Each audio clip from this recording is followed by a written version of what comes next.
तालियों से स्वागत कीजिए प्रियंका गांधी वाड्रा जी का।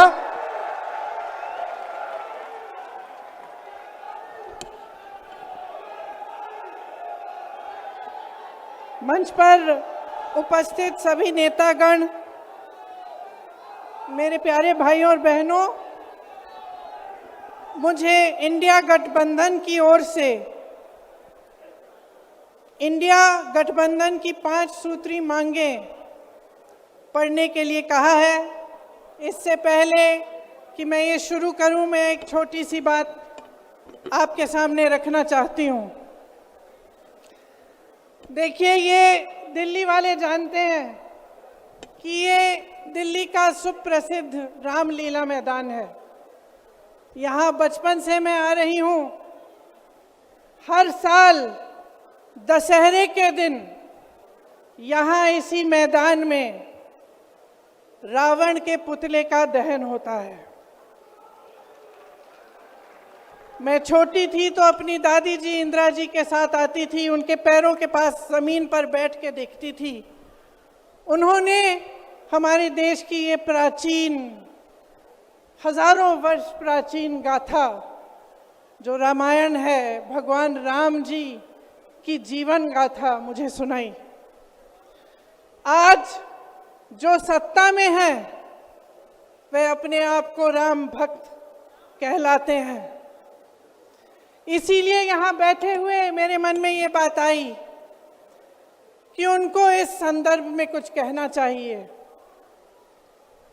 मुझे लगता है कि वे कर्मकांड में उलझ गए हैं। मुझे लगता है कि वे दिखावे में लिप्त हो चुके हैं। इसीलिए मैं आज यहाँ खड़े होकर उन्हें याद दिलाना चाहती हूँ कि वो हजारों वर्ष पुरानी गाथा क्या थी और उसका संदेश क्या था। भगवान राम जब सत्य के लिए लड़े, उनके पास सत्ता नहीं थी। भगवान राम जब सत्य के लिए लड़े, उनके पास संसाधन नहीं थे। उनके पास तो रथ भी नहीं था। रथ रावण के पास था, संसाधन रावण के पास थे, सेना रावण के पास थी, सोना रावण के पास थी। वो तो सोने की लंका में रहता था।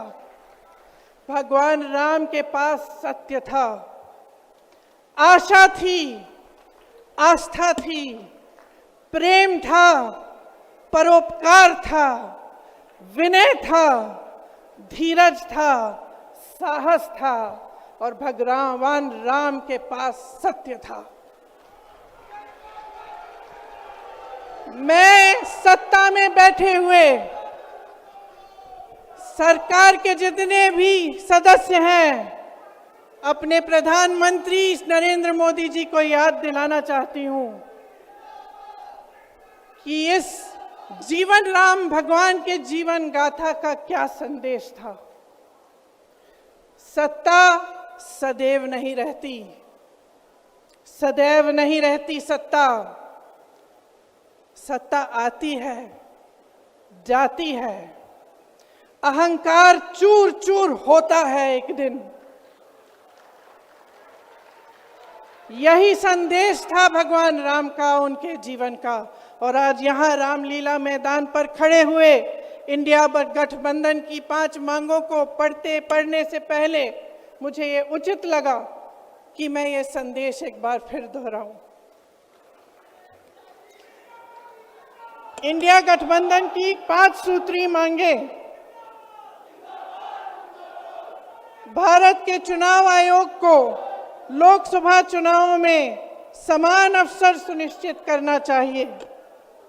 दूसरी मांग, चुनाव आयोग को चुनाव में हेराफेरी करने के उद्देश्य से विपक्षी राजनीतिक दलों के खिलाफ इनकम टैक्स, ईडी और सीबीआई द्वारा की जाने वाली बलपूर्वक कार्रवाई को रोकना चाहिए।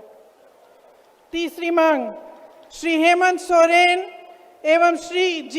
एवं श्री अरविंद केजरीवाल जी की तत्काल रिहाई की जाए। चौथी मांग, चुनाव के दौरान विपक्ष के राजनीतिक दलों का आर्थिक रूप से गला घोटने की जबरन कार्रवाई तुरंत बंद होनी चाहिए। पांचवी मांग, चुनावी बांड का उपयोग करके बीजेपी द्वारा बदले की भावना, जबरन वसूली और धन शोधन के आरोपों की जांच के लिए सुप्रीम कोर्ट की निगरानी में एक एसआईटी गठित हो जानी चाहिए। बीजेपी शासन द्वारा पैदा की गई अलोकतांत्रिक बाधाओं के बावजूद इंडिया गठबंधन लड़ने, जीतने और हमारे लोकतंत्र को बचाने के लिए दृढ़ और आश्वस्त है। जुड़ेगा भारत, जीतेगा इंडिया। एक बार मेरे साथ कहिए, जुड़ेगा भारत, जुड़ेगा भारत, जुड़ेगा भारत। धन्यवाद। जय हिंद। आप क्या करोगे? क्या है इनको आने को, जवान बच्चों को। अब मैं सभी लीडर से कहूंगा कि वो मंच पे आके एक फोटो, साझा फोटो एक साथ कराएं। ठीक है चाचा, कोई दिक्कत नहीं है? लो जी, चलो जी। अब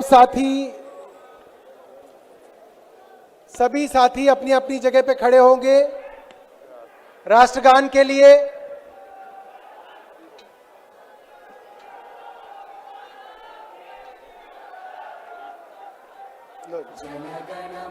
अधिनायक जय हे भारत भाग्य विधाता, पंजाब सिंध गुजरात मराठा द्राविड उत्कल बंगा, विंध्य हिमाचल यमुना गंगा।